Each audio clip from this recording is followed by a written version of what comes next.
Well, I can say our Twitter went up, just so y'all know.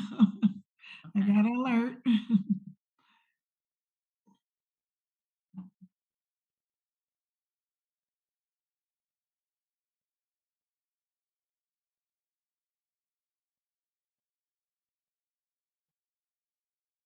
Good evening. We want to welcome you to the September session of Talk About It Wednesdays. This session is brought to you by the Women's Department under the direction of LaShawn English, who also serves as the director of UAW Region 1. My name is Ashley Lewis, and I am the department head of the Women's Department. I have the distinct honor of serving as your moderator for this evening's discussion. Today's topic is building safe workplaces. Before we begin, we want to set some ground rules for today's discussion. We are recording this event and it is being broadcast through Facebook Live, Twitter, and the UAW Women's Facebook page. We are asking that participants be kind and respectful of this space. And if you have a question that's related to tonight's topic, we do encourage your participation, as the smartest person in the room is all of us. Please keep it brief and relevant since our speakers are here for this purpose and our time is limited. Also, please limit your comments or questions to 1 minute to create an opportunity for others to participate. Here is how you can share your question. In Zoom, you can ask a question in the chat, or you can use the raise your hand reaction on Zoom. And me being the moderator will acknowledge you and enable your mic so that you can actually ask your question. On Facebook Live, you can write a question in the comments section, and we will do our best to have that question answered. Please note that if you happen to have questions that we are not able to answer, we will do our best to review them and provide feedback in the days following this event. It is our intention that this discussion will be beneficial for everyone. We will have a brief meditation before we begin. Let's pause and take 3 breaths. And I ask that you actually close your eyes as we breathe in for 3 seconds. 1, 2, 3. Breathe out for 7 seconds. 1, 2, 3, 4, 5, 6, 7. Breathe in, breathe out. Breathe in, breathe out. As we are gathered here today in unity, in friendship, and in community, we pause to take a moment out of our busy lives to learn, share, and reflect on the insights, experiences, and wisdom of others. Programs like this remind us of how mutually interconnected we all are. Tonight's topic is not an easy one for us to have, as many of us have experienced or witnessed some form of violence in our lives. Divine Creator, we ask that you give us collective peace and understanding as we navigate this tough topic. Remind us that we have the unique ability to be conquerors in the face of trials and tribulations, that we have the ability to be advocates on behalf of our siblings by working to support legislation that protects your people, working people, from violence in and outside of the workplace. Grant us the serenity to be a thread of healing, of overcoming, of understanding in our families, our communities, and workplaces. We collectively ask all these things in gratitude and honor in the name of all that is good. And so it is. Today's topic is building safe workplaces, a discussion that is especially timely with the 30th anniversary of the Violence Against Women Act. This can be a distressing topic, so we want to ask that you take care of your emotional and mental well being while listening. If you need support, consider reaching out to a trusted friend, family member, or mental health professional. Here is what we know. Since the passing of the Violence Against Women Act, awareness of sexual and domestic violence has increased, yet incidents are vastly unreported, especially within intimate relationships. We still have so much work to do in making our spaces safe for women. Understand that this act passed only 30 years ago, and it was the first time that behaviors like independent partner violence, which includes stalking and sex trafficking, to name a few, were criminalized. Before 1994, many forms of abuse against women were culturally and legally acceptable. And we have to think about, do we want to go back to that? Is that what makes this country great? And that is why every one of us here has to make it a top priority in the next 2 months to put our energy into getting out the vote in 2024 because we won't go back. I have the distinct pleasure of introducing our next speaker, whose advocacy for women includes building structures to ensure safe workplaces, not only in the workplace, but also for women in trades and other non traditional workspaces for women. She is a skilled tradeswoman holding two Journey Person cards, a 3-term president, and also who previously served as a 3-term recording secretary at a large stamping facility, and she is a walking history maker, being the first woman in her current role and in previous roles. Yet she is doing the work to ensure that she is not the last. Our next speaker is none other than the Women's Department Director, Region 1 Director, LaShawn English.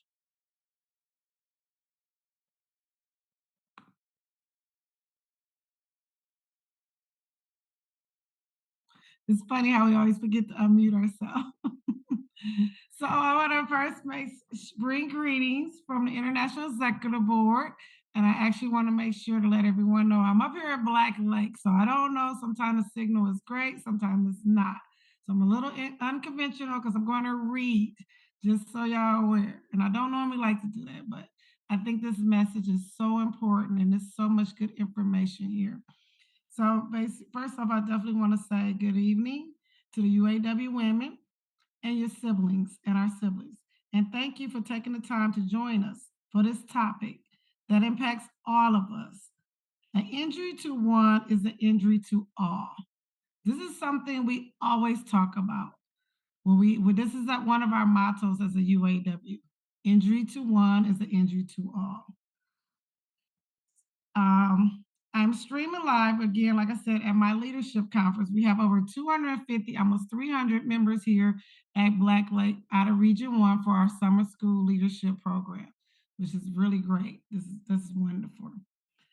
So, but I want to be sure that you join us in person because the women's department is getting very active. We're really getting out, want to get out the vote, but we want to do our women to women campaign. And I want to talk about Zoom at Region 8, where Elder will be at. Wave your hand up, Elder. Region 4, where Ashley is at. And in Region 1D this Saturday. There'll be more exciting events to come through our Women to Women campaign. While this education is webinar, but not typical politics, we cannot stand by and watch politicians who work for us attempt to take us back. This is why it's important that we honor the work done to improve the lives of women through the Violence Against Women Act, which was first passed in 1994 and then reauthorized many times and most recently in 2022.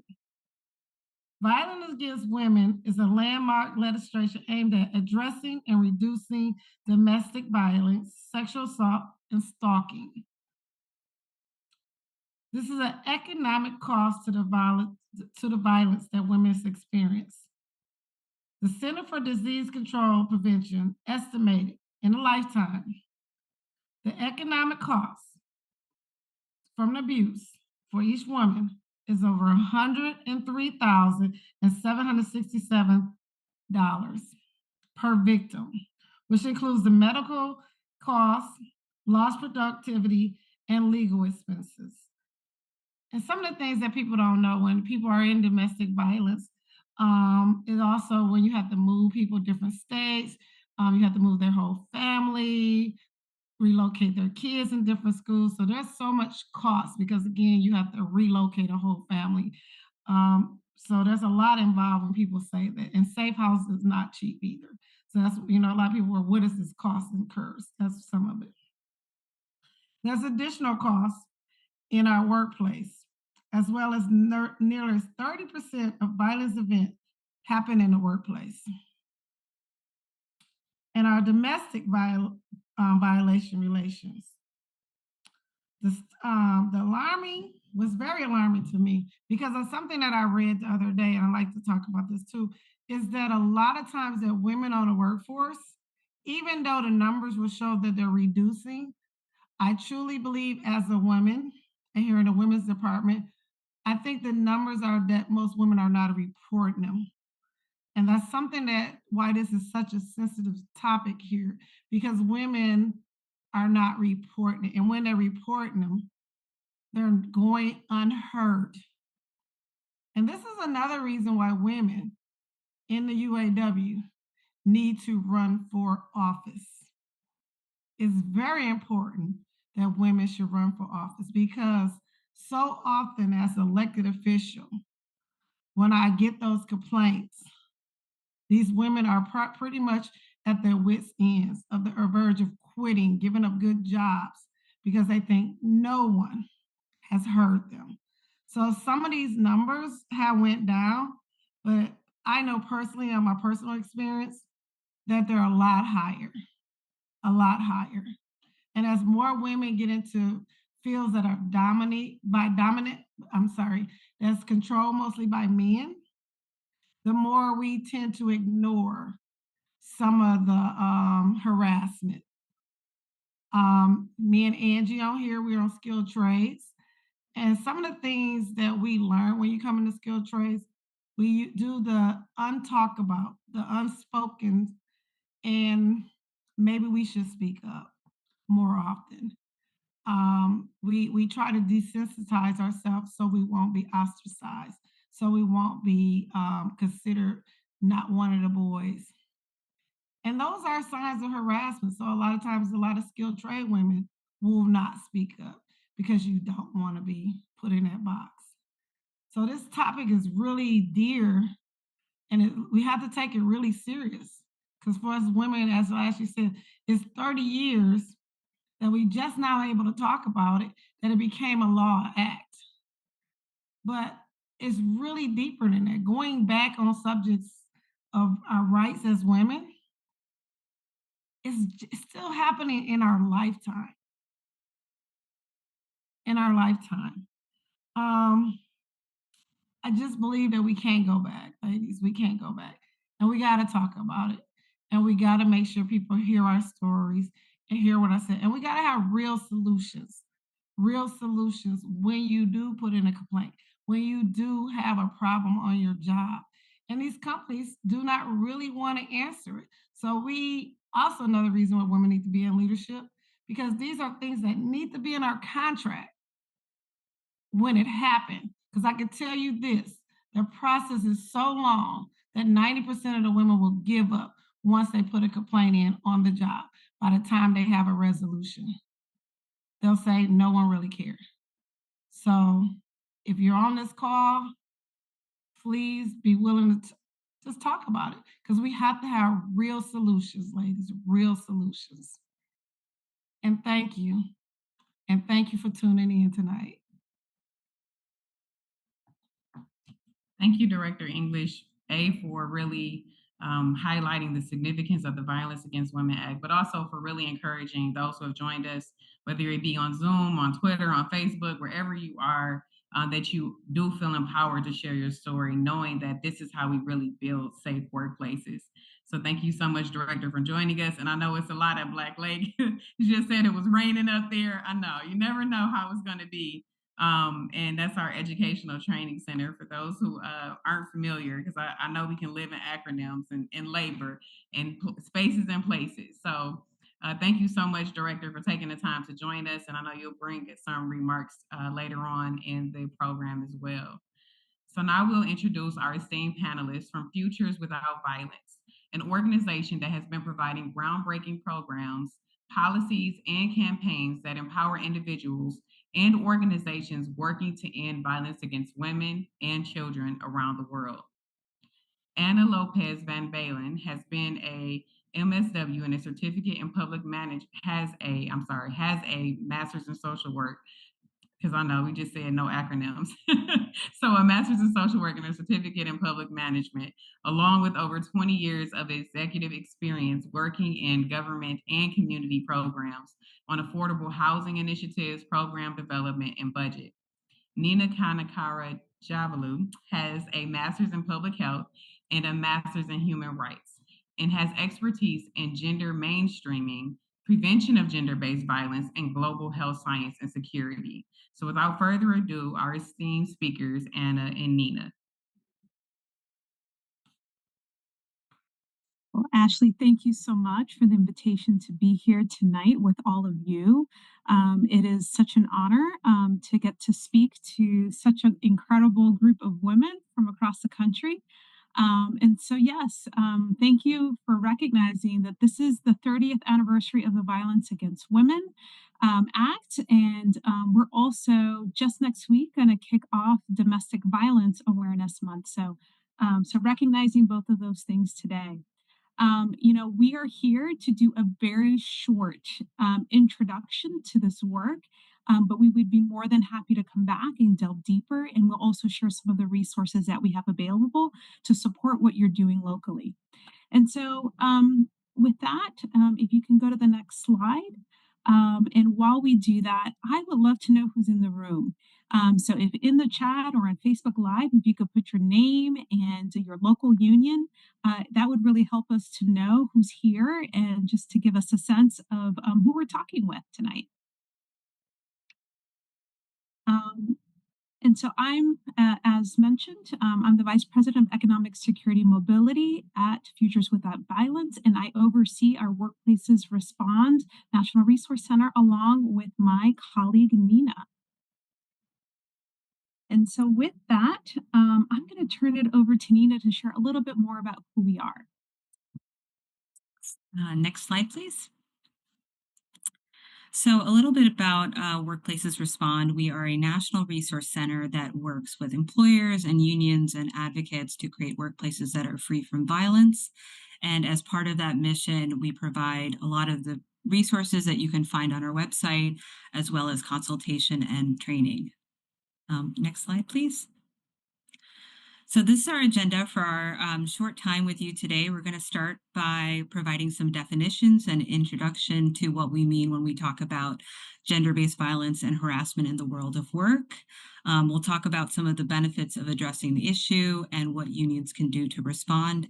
And then we'll finish with some resources that you can use as well as some key takeaways. Next slide, please. So I want to quickly walk through our learning objectives for today. We hope that by the end of this presentation, everyone online will be able to articulate the ways in which gender-based violence and harassment impacts workers in the workplace, describe the benefits of preventing and responding to gender-based violence and harassment, identify best practices and interventions that unions can implement to prevent and respond to GBVH. Sorry, I know that's an acronym. And also name at least one kind of support that you can access through our Workplaces Respond National Resource Center. Next slide, please. So just as before we begin, there may be topics that we cover today that could be difficult or triggering. So we just want to ask everyone to please take care of yourself. And if you need to step away, please do so. And we have on the screen just some resources as well. And with that, I will turn it back over to my colleague, Anna, to get started. Thanks all.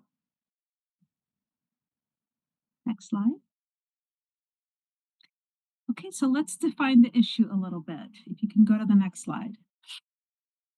So we use the term gender-based violence and harassment, which comes from the White House National Action Plan to End Gender-Based Violence and Harassment, as well as Convention 190 from the International Labor Organization, which is the first international treaty to recognize the right of everyone to a world of work free from violence and harassment.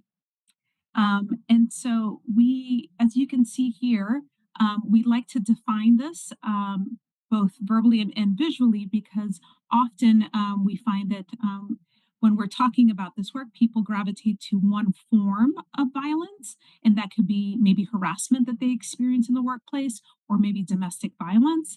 But we talk about it including these 5 different themes. So domestic violence, sexual assault, sexual harassment, stalking, and dating violence.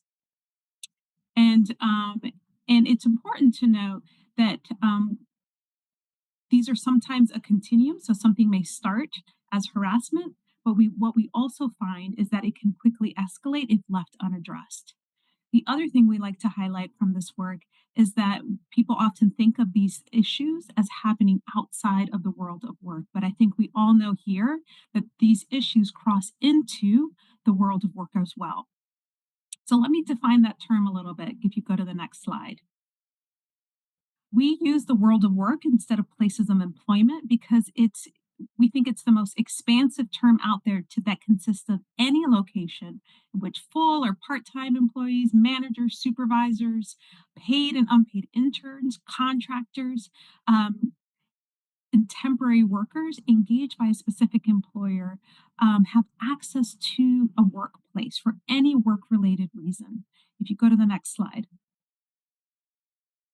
This also includes all the places, it's not just where the work is taking place, it's also break rooms, it's bathrooms, it's parking lots, work related trips. And so it's important to define each of these different things because when we think of where gender based violence and harassment takes place, it often can take place in one or multiple versions of these different locations across multiple different types of workers. And these days, we also know that can also be taken online. So I don't want to forget that we know that there's quite a bit of violence that can happen through social media avenues that we need to take into consideration. Go to the next slide. One more. There we go. And so we often also like to highlight why this is so critical, and to also kind of demystify who is this happening to.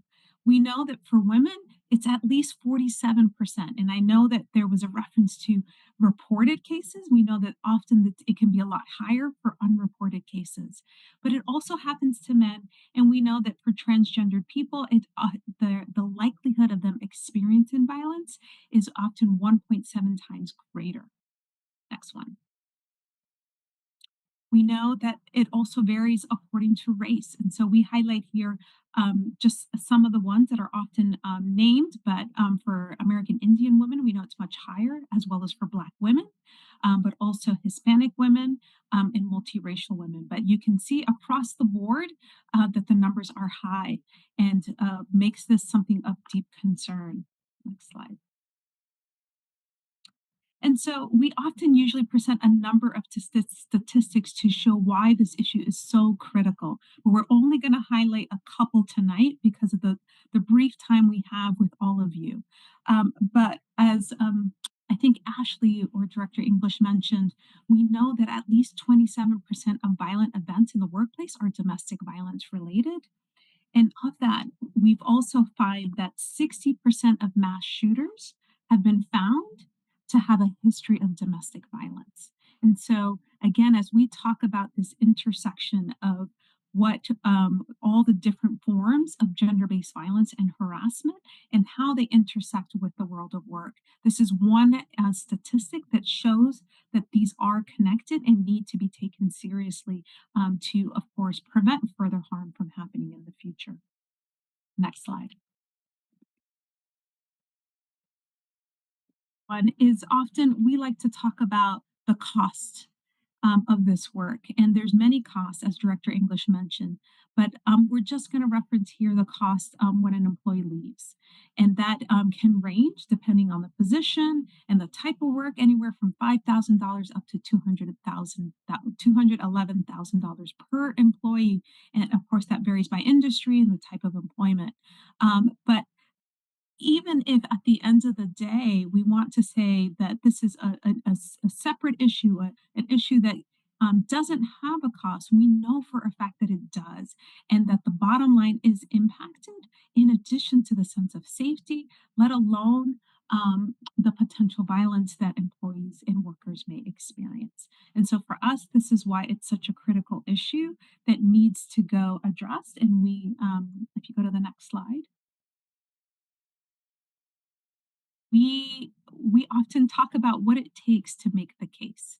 And so, before I talk a little bit about what's in the slide and the role that unions can play, I would love to hear from all of you online or or here on Zoom. If you could just explain a little bit what you think the benefits are of addressing gender-based violence and harassment. If you can put that in the chat, maybe just a word or an idea. I think it's important for us to name these things as we consider why we want to make the case moving forward. And so, so I see someone say to raise awareness of women's rights. Thank you. Or gender-based rights. Unfortunately, I can't see those on Facebook Live or on Twitter, but there are lots of different reasons why it's such a critical issue to address. It creates safe workplaces with empowered workers to stand up for themselves and others. And it takes courage and support to speak up. Yes. So, yes, sexual harassment and violence is a workers' rights issue. We know that. And we believe that unions are uniquely positioned to influence how employers address it. And so, and we know that not addressing violence in the workplace can weaken a union. These issues need to be taken seriously, and it can impact how people view both the workplace, but also how the union is responding to these issues as they see them unfold. And so, with that, I'm going to turn it over to Nina, who's going to talk a bit more about what are things that unions can do to address these issues. Thank you. Thanks. Next slide, please. Next slide. So when we think about prevention efforts, it really starts with recognizing that harassment and violence are rooted in the power disparities and the norms that exist in our society, in our culture. And those same dynamics are going to show up in the world of work, right? In your workplaces, in your meeting spaces, in the labor movement. We can't really check them at the door. And oftentimes, employers only start paying attention to violence when there's a serious incident or from the lens of avoiding liability. But unions really have the power to invest in more transformational change and more sustainable cultural change. And that process can really begin with fostering a space where union members can come together to talk about these issues. This is a perfect example, right? Talk about it Wednesdays and start to develop and work towards a common understanding of what kind of conduct is inappropriate and why. What kind of behavior is tolerated or passively encouraged in your workplaces? And what these conversations can really do is inform ongoing training and education for union members, not just covering what not to do or how to file a complaint, but being able to describe and recognize all the different behaviors that might constitute violence and harassment, and also their impacts. And also educating members about how to support workers who come forward with claims of abuse. And with that shared understanding, unions can also create a culture that clearly links standards of behavior and expectations for members, including leadership, back to those core union values. So I just want to take 10 seconds for everyone to think about what it means to be a part of UAW and live out your union values. And you can put in the chat, what is a core UAW value that you see linked to this work? Right.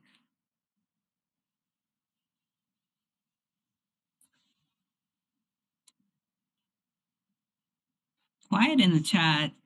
I believe Dr. English already talked about one of those values. Injury to one is an injury to all. Is there another core? Respect? Exactly. Can we get a few more?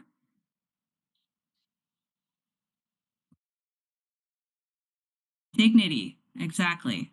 The other one I want to highlight, core UAW value, is equality. You fight for everyone, not just yourselves. And everyone in the union is equal, and you advocate for all of your rights, both in the union, on the job, and in society. And what reinforcing these values does in your prevention efforts is it can really shift behavior and create accountability and buy-in within the union. but also frames the work of creating a safe and supportive culture as a shared responsibility, right? It requires the input and participation from everybody at all levels of the union to really prevent and respond to GBVH. Next slide, please.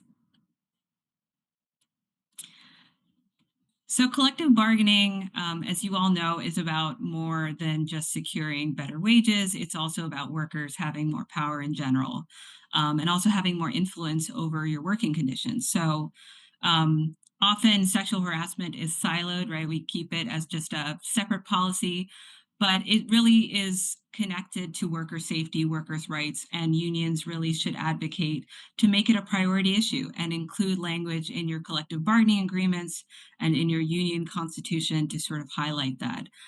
So provisions that create guarantees against retaliation, which is really common, and also include mandatory training and education for everyone. That creates specific obligations for your employer that go beyond just a boilerplate sexual harassment policy. And it also sends a really clear message to employers and your union members that your union is committed to fighting harassment and violence. Next slide, Can I please. just note one thing? Yeah. That though we reference in this slide sexual harassment, we like to reference all forms of violence in the policies that unions are addressing because again of that continuum that could happen. So we don't just want to focus on harassment, knowing that a sexual violence could happen, and or we know dating relationships happen at work. So so domestic violence can show up in the workplace. So it's really important for all four things to be addressed. Thanks, Anna. So two guiding principles or best practices that we want to integrate as we think about prevention and response is centering survivors and incorporating an understanding of trauma. So when we think about the impacts of violence, it's really important to recognize that abuse can impact two people differently. How somebody manages their trauma can be really context specific. But any sexual harassment prevention and training, whether that's for union stewards or the union membership, should really include some education on how trauma can show up in the workplace. And we do have specific resources around that we can share.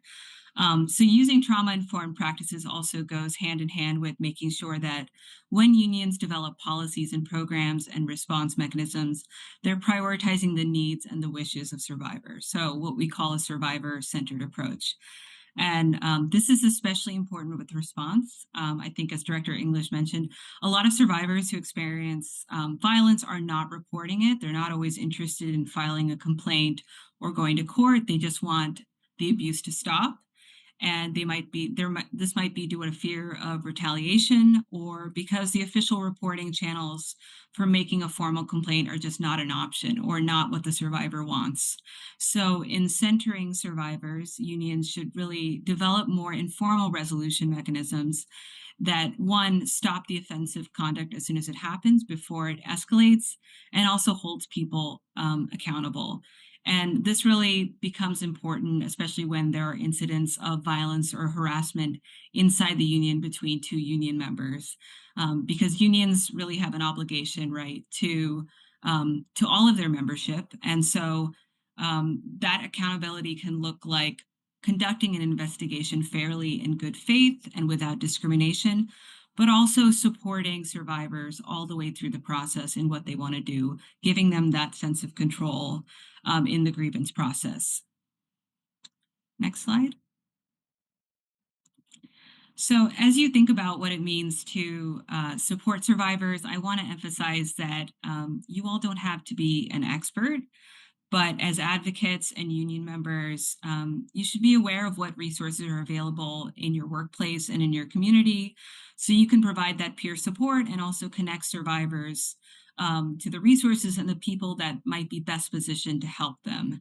So union offices should ideally have a list of places to refer survivors for services, whether that's counseling or shelter or support and safety planning. And then kind of the final point about outreach and advocacy is that it goes back to that core UAW value about fighting for everyone, not just yourselves, and extending solidarity. This is a shared struggle to end violence in the world of work and in your communities. And so you can really partner with other organizations to draw on their expertise and also support their campaigns and lift up this issue. Next slide, please.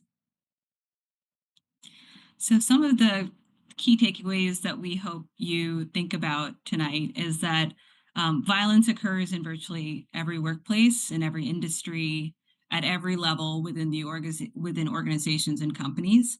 And you can see that kind of in the prevalence rate slides that Anna shared. And it stems from the power disparities that are in our society and the abuse of power. And so, if we leave those dynamics unaddressed as we think about prevention and response, the risk of violence increases. And all of you in the labor movement as union members have a really critical role. You can use your power as workers to fight for the policies and the programs and the work culture that you want. And we at Workplaces Respond are really happy to support all of you with resources and assistance. Next slide. Next slide, please.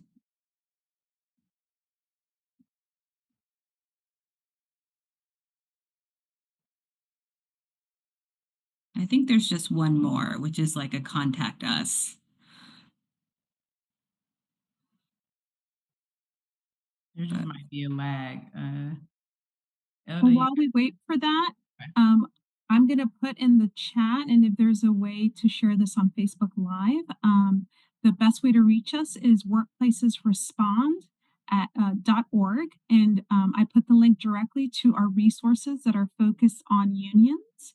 And so we would highly encourage you to check that out to see the different resources that are available to support you if, to take on this issue within your local union. Um, oh, wonderful. There it is. Thank you. And so, do you want to talk about that, Nina, before we go to the next slide? So we have a lot of very specific resources that can support unions, but just the three that we want to highlight on this slide is a lot of the different topics we covered are summarized in this Medium article from Futures, the top 10 things unions can do right now to address sexual harassment in the workplace. And then we have a resource talking about trauma-informed strategies for the labor movement. And then the third resource is really talking about what kind of information union offices should have. But yes, please go to our website. We have so much more to share with all of you. And so, what we want to leave you with is that you are not on your own in addressing this. We provide free training and technical assistance. And so, you can sign up for that through our website, workplacesrespond.org, or you can email us at workplacesrespond@futureswithoutviolence.org. Again, we want to make sure that you know that we see you, and some of the just a couple more statistics for consideration. We know that 65% of women in the auto industry report being sexually harassed. 50% of female faculty and staff in academia say they have been sexually harassed. Nurses experience multiple forms of violence at work, from verbal threats at 68% to being sexually harassed at 37%.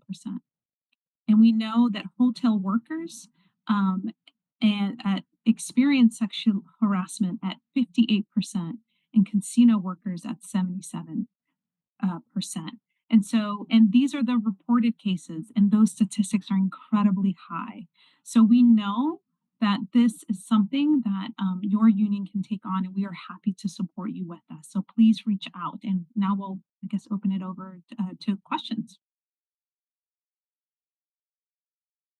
Yes, we will. So thank you both, Nina and Anna.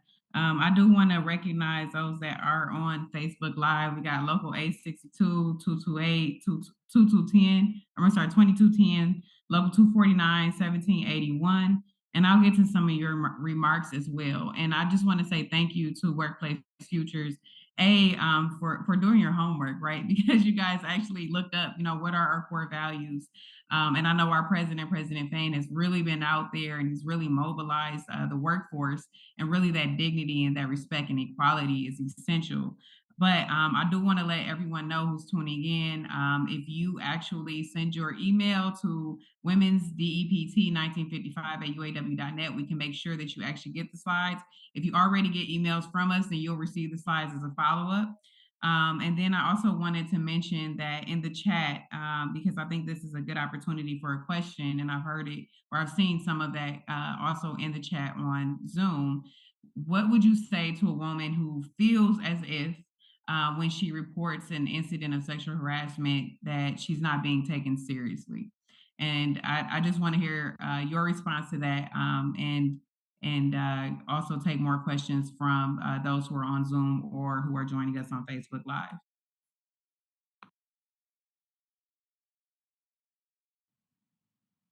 So each situation is going to be so different. And so it's hard to provide a general response to that question. And we would be happy to take that individually.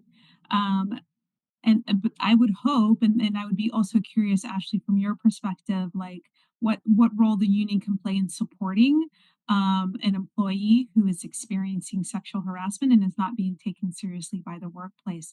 Are there tools that the union has, if nothing else, to bring people to the table, to demand that the right the right staff members are at the table to sit down, be it from HR or an employee assistance program, to really discuss the seriousness and the gravity of the situation, and what are the steps that can be taken to move forward.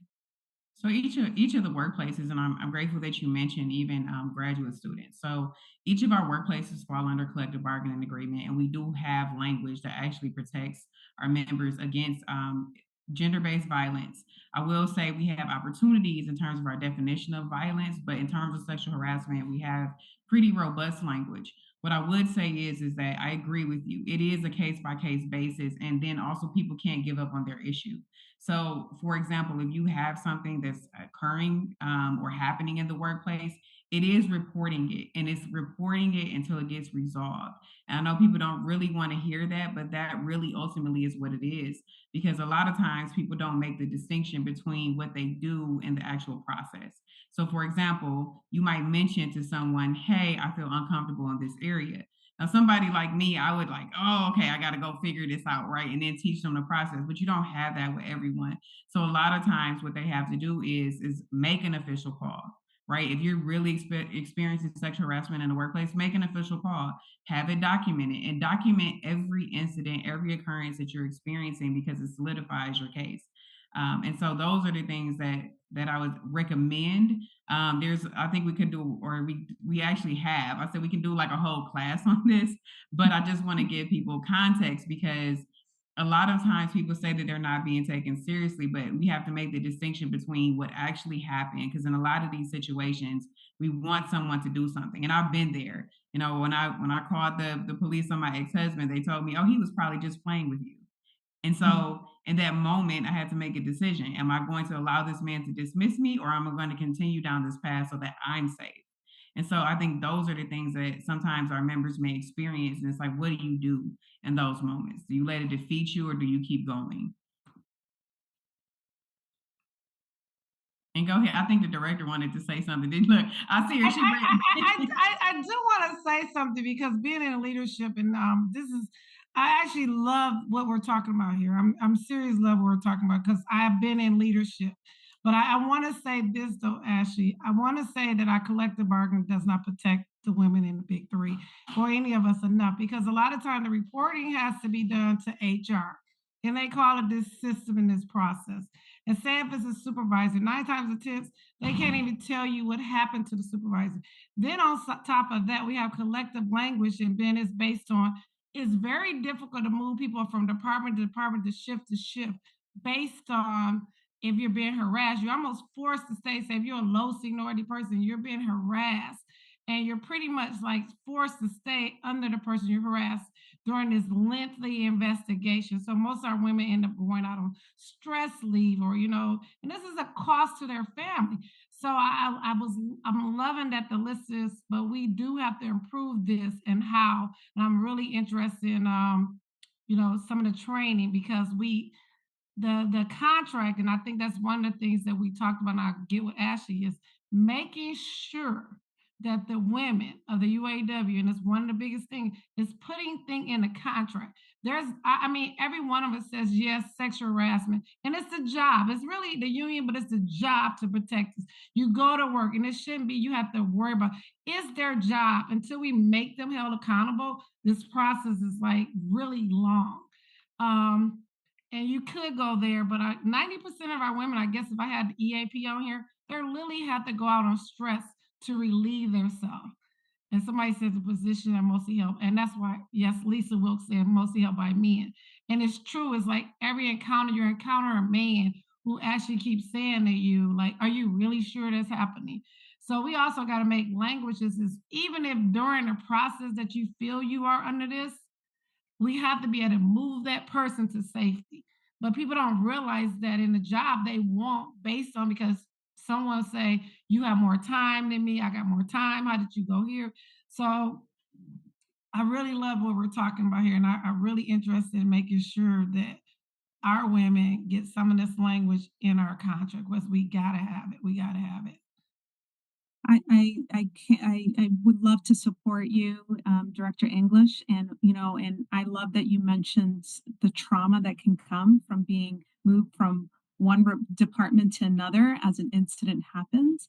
And so a lot of what we try to encourage as well are trauma informed responses to incidents. And I just dropped in the chat just another resource we have on how labor organizations can do that, how unions can do that in their work. Because we do want to reduce the trauma that a worker experiences if they decide to speak up. We want to figure out ways that and that often results in potentially seeing more cases, and that's okay because then that means people are aware of what's happening, they feel comfortable reporting, and hopefully that means that change is happening. And I think if more things are happening and they're happening faster, we can get it to stop more often. You know what I mean? 30 years and we're still increasingly, talking about it now in the workforce. And I tell all the women that I encounter when they come to me, it's their job to keep us safe. And when a lot of times they try to push it onto a civil right issue, which a lot of our locals are supposed to have a civil right committee. But once they go through the checkpoint, it doesn't fall under the civil and human rights issue. Harassment, like you said, these are the stalking, because a lot of the women are stalked. A lot of women, like I said, it's so many issues that we as women, we got to start recognizing and realizing that we have to speak up on it, to be honest.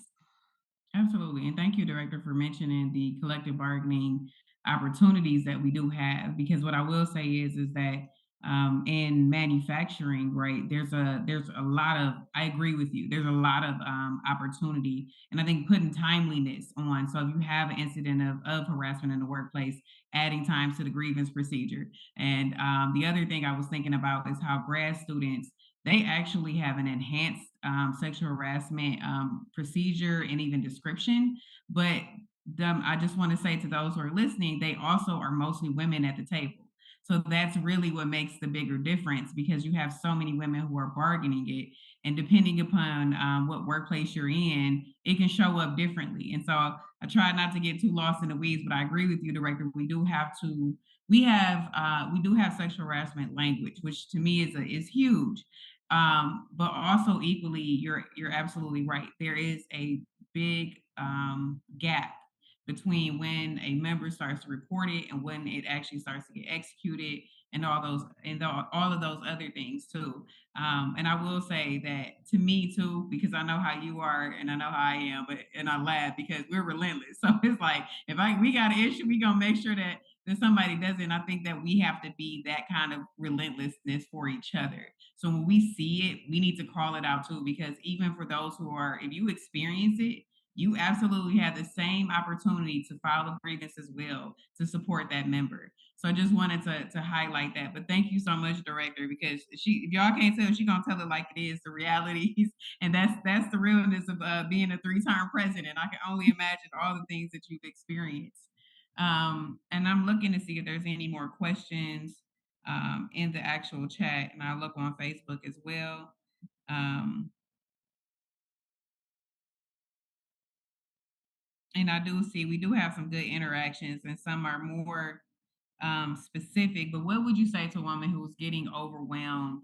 Maybe they've been dealing with this harassment for a long time, and I think too is like also for us as a department trying to build community. So it's not just centered on a person because we know we're stronger in numbers, and so a lot of times it is hard to be that one person to say something. But when someone is like is tired, they're trying to work through the process and they're worried about what it may mean, what kind of encouragement can we as members do to actually support another union sibling? So we often state that we often try to encourage local partnerships, and to figure out what are the resources in your community. Can you find out what's your local domestic violence shelter? Can you find out if there is a mental health center locally that might provide some flexibility for people who are working, maybe because they provide online counseling or in the evening on the weekends. And so, looking for resources in your local community will help offset some of the challenges that a woman might be experiencing in the workplace, and just finding themselves overwhelmed. They need resources, they need support, and your union is one place that's going to provide that tangibly, but that also needs to be connected to other resources in the local community to ensure um, that they get all the support that they need. Thank you. And I know when we first met you at the Department of Labor, you talked a lot about even opportunities for unions to have leave for those who are in domestic violence situations, which I think was really pivotal because knowing that 27% of the violence in the workplace is due to intimate partner violence. If a member is able to actually, take the time that they need, because what we know is that you're going to work, right? They know that you're going to work and they know where you work often. And so when they know these things, it makes not only the person in danger, but also the whole workplace in danger. And so I wanted to highlight that you guys mentioned that. And just reading some remarks like on Facebook, it says a lot of women won't report. They need to change because their fear is holding them back. And I know Vivian just said it's difficult to endure any form of harassment and feel that you are alone, most especially when dealing with gender harassment and all of your reps are men. And what I will tell you is, Vivian, is that Dottie Jones said it best because she had to go all across the UAW teaching sexual harassment. It was a tough topic because it was mostly men, but she said she made them understand that if it was their daughter, what would they do? And sometimes we have to hit home with some of these bargaining reps who are men who may not understand it, but if it was their daughter, if it was their mother, if it was their child, right? How would they feel if it happened to them? That makes me think too of some of the things we talk about when we mention what you can do to make the case in your local organization, company, etc. Is maybe it's doing a survey of your local union members that actually asks how they're experiencing these issues so you can bring those numbers to management. One resource also that we encourage people to use that I just put in the chat is doing an assessment of your workplace. And this can then provide not just like, are people experiencing violence in any of its different forms, but exactly how they feel and might be some things that are missing in their environment that actually enhances a sense of a lack of safety versus things that actually help and that need to be increased. And so I would highly encourage each union to look at that as something, a tool. It's just a tool, but it's a powerful tool to assess what is happening within your work environment, and what are things that you can tangibly name that could be improved. I like that. I do want to make sure I say this to the women on here. It's very difficult, and I want them to read the section is 3-6 mostly is harassment in their contracts.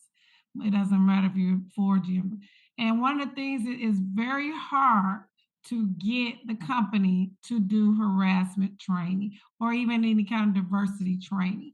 It almost requires like the plant manager and the local leadership, and then it's a whole process. And this is something what you said when we're talking tools, this is what I mean about putting in demands, women. I mean, we have to put in our demands. It's more than about money. And it's one of the things, like you just said, we should be demanding at least every 6 months a refresher course of what it looks like and what it is. Because right now, somehow, and I don't know when it happened, and I was a national negotiator, and I noticed that somehow that dropped off where it made it harder for a location. You almost had to call the media to get someone in to even to teach the subject. That's how hard it was. I would say I'll give a example. We had a guy that put a noose up and it was very difficult. And had he not went to the media, they would never have did any kind of form of training. And no matter how often that we ask for training on the subject, because the company to them is a cost factor. Everything is a cost to them. So to be able to have to bring people in, to sit them in a room and talk. And this is what I mean about women. We need to force these issues to be talked about. Because again, if we talk about them, and people hear it and they know how serious the concern. Because I love what Ashley said is make them remember about their daughters and their wives and stuff, but their memories are really short, women. And if it's something that we have to put it in that contract. We have to get in the contract that says this should be a topic. And then also we should make awareness month. This should be something that the company and the union together is something that has to be made aware.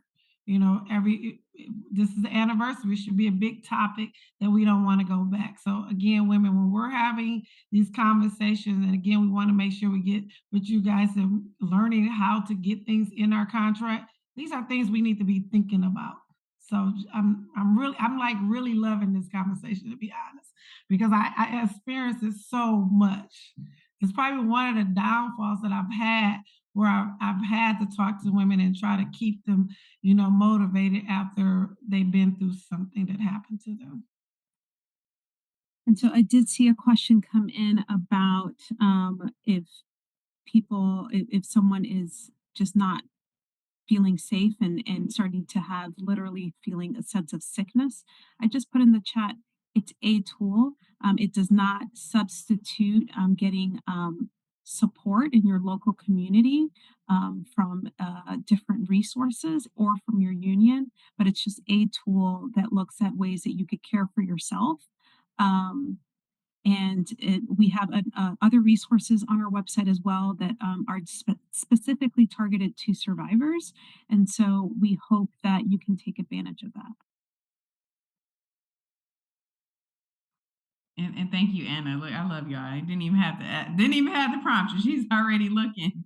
And thank you for answering that question. And I think too, it's really important that, and especially in our workplaces, and this is why we do intersect with EAP programs, it's really important that people get what I would call come back into being whole, right? So when someone is harmed, and when you're dealing with panic attacks, because I saw that, especially, and you still have to work around them, it's really also getting you the tools that you need. So sometimes it actually does take, going to speak to a trauma specialist, because I kind of like trauma informed therapy. I'm not ashamed to say I've gone through it for grief, and going through a divorce. But the reality of it is that trauma informed counseling can really help you as well. So, not just looking at the workplace solely from a collective bargaining standpoint, but also leverage your benefits. A lot of us have benefits, and utilize those resources so that you can really work through whatever the challenge is.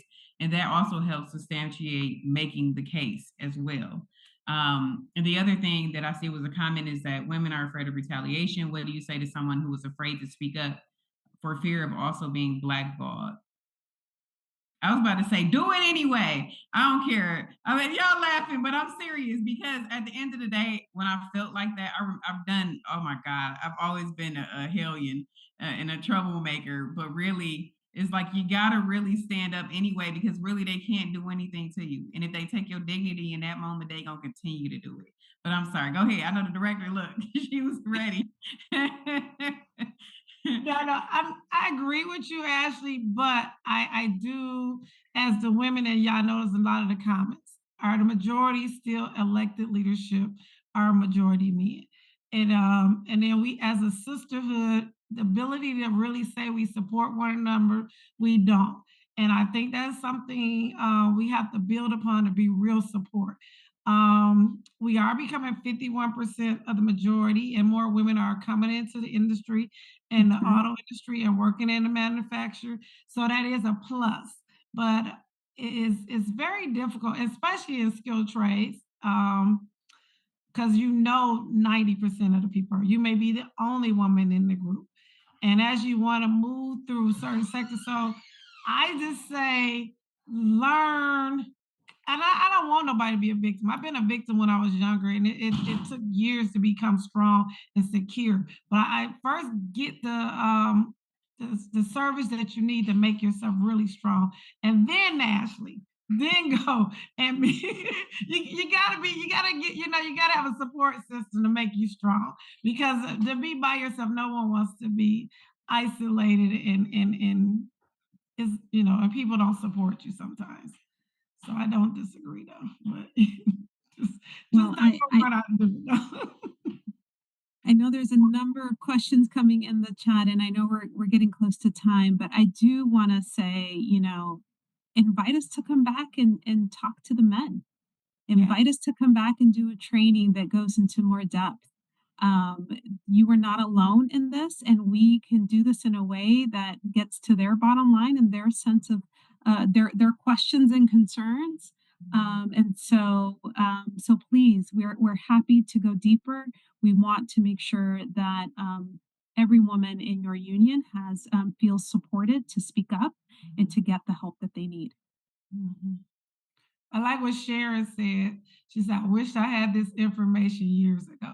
And Mm. I believe, and that's how I feel. I mean, this is such a great information for us to even to go further on. I think we will be offering this as something to go deeper in. Definitely, I do know that as the women's department, we will. Yes. Absolutely, as I see there are several questions in the chat, and maybe we could do a quick response to those, and then we'll close it out by no later than 7:10. But I just wanted to highlight them mostly because they actually now have the courage to Mm. ask the questions, and I don't want them to become discouraged in the space where we're trying to encourage them.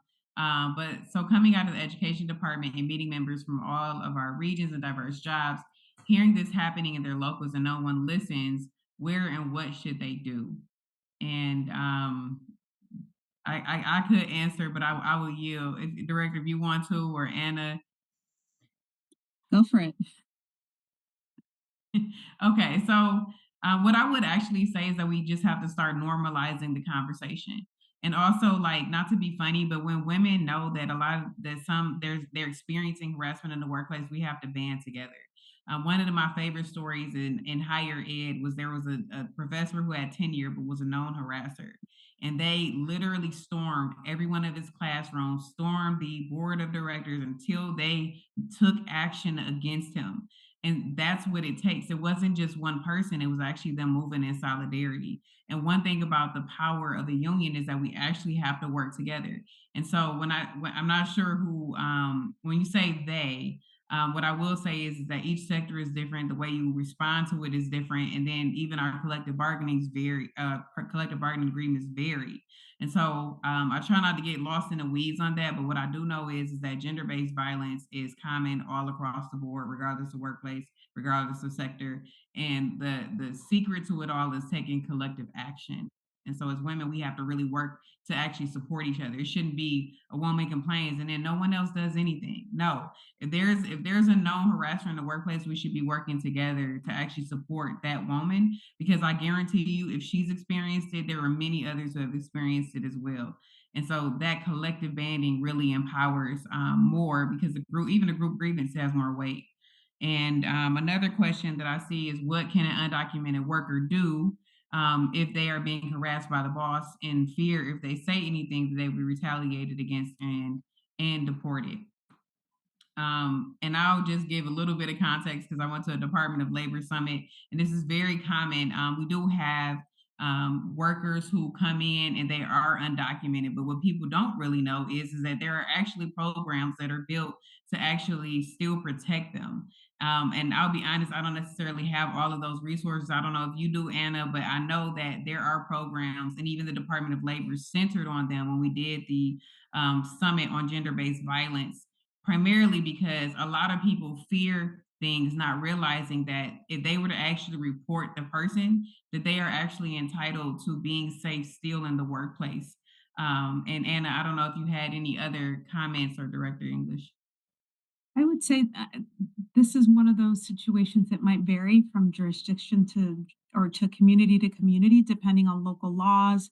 And so I would highly encourage a partnership with a local legal center or legal aid that could support someone who also might fear kind of increased retaliation in that way. And so, because it's just different from one place to another. Um, and so that would be my basic response. And Nina, I don't know if there's something else that we've lost Nina from the picture for some. Hi. Yes, I'm still here, although I don't appear to be on screen. So with undocumented workers, I mean, unfortunately, because of the way our legal system is set up, there's a lot of exceptionalism. But for example, I think this is where collective action really comes in handy. Is nobody is in this alone. Everybody has the same concerns, and so using those community partnerships to create solidarity and fight back is really crucial. Thank you. And thank you, Nina. And we see you, even though we don't see you, but thank you so much, A, for jumping in, because you're absolutely right. And I do have one question, and after this, we'll go ahead and close it out. So Trish Roberts, who's on Facebook, she said, document. I have had a couple cases being a union steward, and it's so hard to have women going back to the same supervisor that acted inappropriately. How can we as stewards help? I don't, I will yield to you guys. I mean, I have some, I don't think there's like a perfect answer, right? But I wanted to yield to you guys who are experts in this, and then I can give some context as well.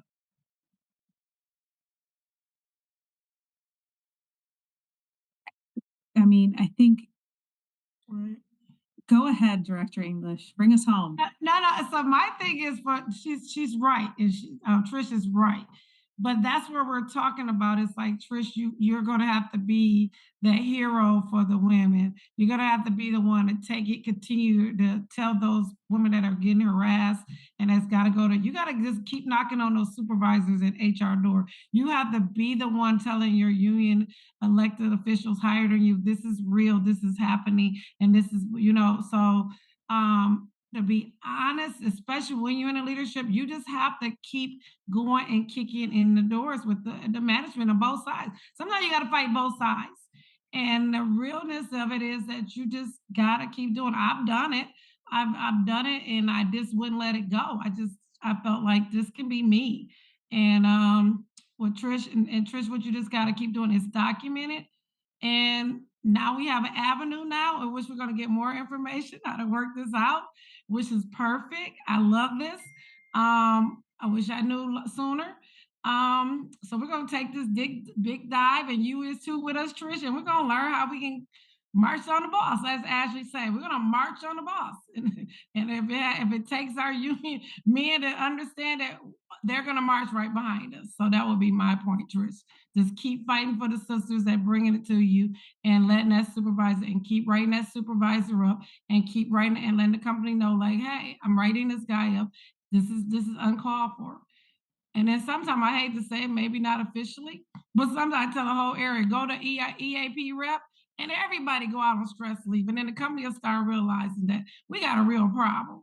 Because you do have a boss who will continue to harass the women. And no matter how many grievances you write against them, he will continue to do it. So we have to use everything and every tool we have in our toolbox to keep fighting, to be honest. Yes, and another, and this is why I love the Department of Labor. I love the progressive leadership that they have, but they are even working with OSHA, the Occupational Safety and Health Administration, to really document gender-based violence as a health and safety issue, and that might be a good opportunity, especially for Trish being a grievance handler, because you can make the case. I mean, you got the stats right here, right? You can actually make the case about what is the actual cost, not only to the overall safety in the workplace, but also what they're losing too. That's what birthed our EAP programs that we see today. And so I just want to give that information to Trish as well. And Director English, I am going to go ahead and close it out unless you got a few more remarks. You good? Okay. Okay. I know we went over a little bit, and I'm so grateful for everyone who has joined us tonight. We are currently in the middle of our National Week of Action, and this week is and this is a week within our overall Woman to Woman National Get Out the Vote Tour. Because if you don't know, our freedoms are on the ballot. And while we're here talking about sexual harassment, what I do know is that we will not be protected if we aren't championing women's issues and our experiences in the ballot box. And so there are upcoming phone banking opportunities. We'll be doing some phone banking in Region 4 tomorrow, Region 8. We're also doing a regional day of action with Region 1D.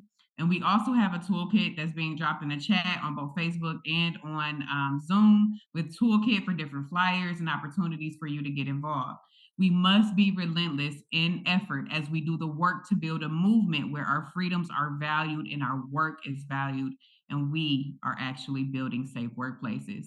Upcoming, we will have a National Day of Action and more regional days of actions to come. I also want to encourage you to take our survey. This is a member-driven conversation.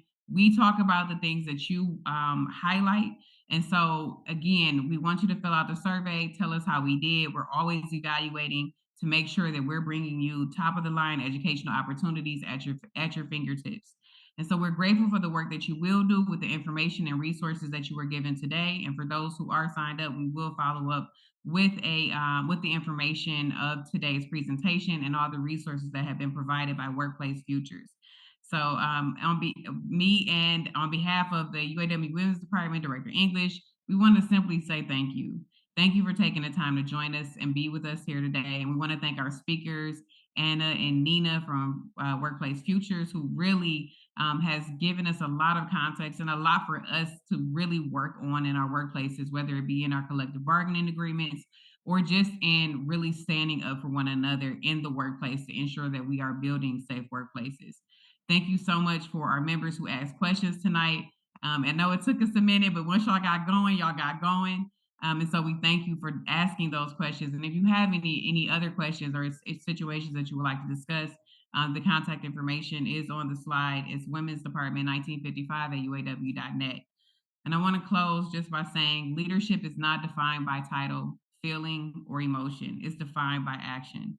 May we all have the courage to prepare to not only mobilize in 2024 for this moment, but really mobilize to build safe workplaces that ultimately will build safer communities. Thank you and good night.